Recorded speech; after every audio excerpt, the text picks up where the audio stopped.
So, Two Buttons is now too lazy to try. That's his channel now. But he has this clip of, and thank you. That's okay. I thought you were describing the channel Two Buttons, but the guy as being too lazy to try. That's his name now. It's Too Lazy to Try. But the way you phrased it was, well, so Two Buttons is too lazy no. And I'm like, I guess he's not doing anything. No. Anyway, this is what here. Bobby, when was the last time you did Rogan? Oh. Bobby, when's the last time you did Rogan? Is what Bert Kreischer asked him. What? 12 years ago. Wow. For real? Yeah. What happened? It's because you are. Can I say something?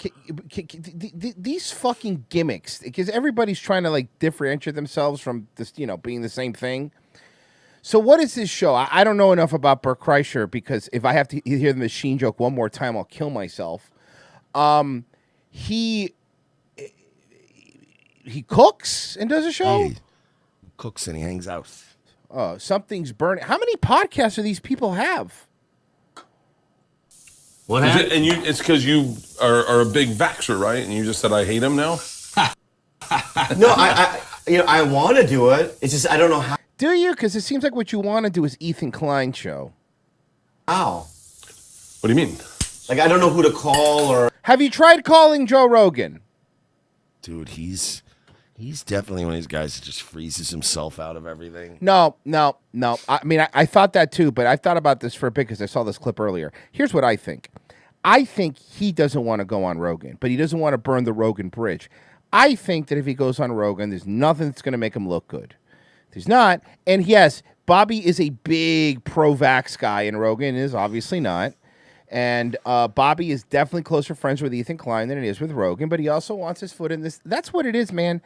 That's all it is. I don't think he wants to go on Rogan. I think he wants to go on these little podcasts. But for 12 years, he hasn't wanted to 12 go years? Jesus. Yeah. You know what I mean? Call Joe. Just a smooch. Yeah, I don't know. Call Joe. Hey, can I get a liquid death seltzer? I want to use it for like a real important thing. Like, if I have something really big to promote and I'm really, you know what I mean? I get it, but unless you have a time machine and you go back to when you were on Mad TV, when's that going to happen, Bobby? Also, I feel like in 12 years, you could have been on once or twice and then still gotten on when a big event comes. Or if you didn't let your stupid bitch girlfriend talk you out of doing that Jamie Foxx movie, you could have gone on to promote that.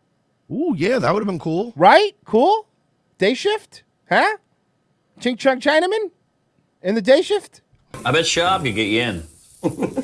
Okay, that was funny. God damn. Mark Norman. Yo, Mark Norman is a killer. Mark Norman. I like Mark Norman. He's another one like Zach Amico. He's a man of few words. Yeah. There's a group of people around, but when he speaks up, it's going to be fucking...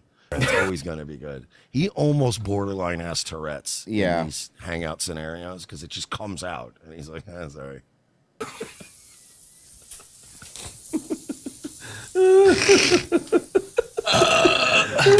It's a good one. This is the best. You know, Bobby's new movie, It's okay. It's about a boy. It's okay. All right.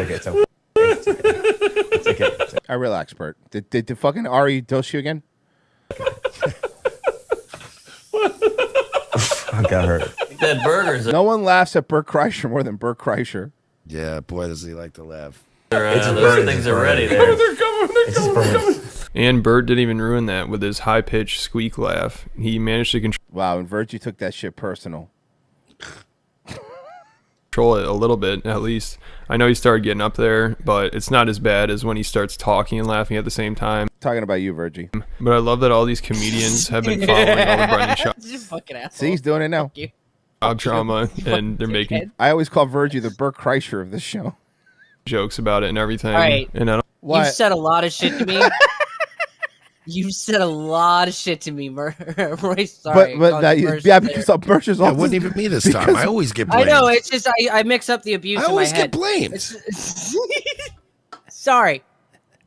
Listen here, you fucking Cuban. Uh-oh. I have Cuban...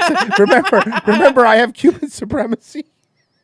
Yeah, he has a brain disease. He can't help it. I don't think I've ever heard somebody not get a laugh from a Schaub joke on a podcast. It seems like whenever somebody brings them up, everyone just starts laughing about it. Hold on. Can I agree? That's 100% true. You want to get an easy laugh on any podcast now? Any shop joke, you'll get one. No problem. He's such a joke. They know exactly what's going on and they think it's hilarious. And I'm sure these comedians are probably aware that if they do make a Brendan joke on a podcast, it's probably going to be the highlight of the podcast because people are going to post clips of it all over YouTube.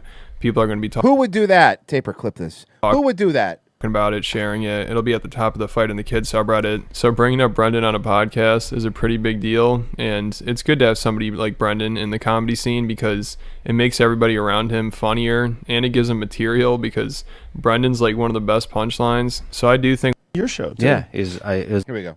He should be on this podcast. I love Bobby Lee. I saw he was on your show too. Yeah, by the way, Bobby Lee's been invited to do my podcast multiple times. Oh, see that? And can I say something? I 100% believe that. I, you know what, Mersh? Agree with you 100%. 100%. This got back to Rogan, and Rogan was like, "Bro, I've invited you like every year on the year. You don't come." Yeah, I don't know if it's been every year, but I'll bet you Joe's the kind of guy that'll probably send 3 or 4 invites, depending on how good of friends he considers you. Right. And then probably by the 4th time, he probably was just like, all right, man. So he probably hasn't been invited in a long time.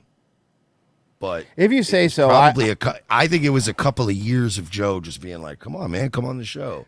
Or like seeing him and being like, yo, you should come on the show, man. And like every time he saw, and then like eventually it's like, all right, dude, obviously he doesn't want to come on fucking show. You know what I mean? Like, all right, fine. I'm not gonna beg exactly. Yeah. Like, I'm not gonna beg you. You know, come on or don't. Okay, multiple times. But you should get him on. I'm gonna have to reach out to him. Yeah, I feel like he is so. I might have to fly to LA and hold his hand and drag him on a flight. I think he just.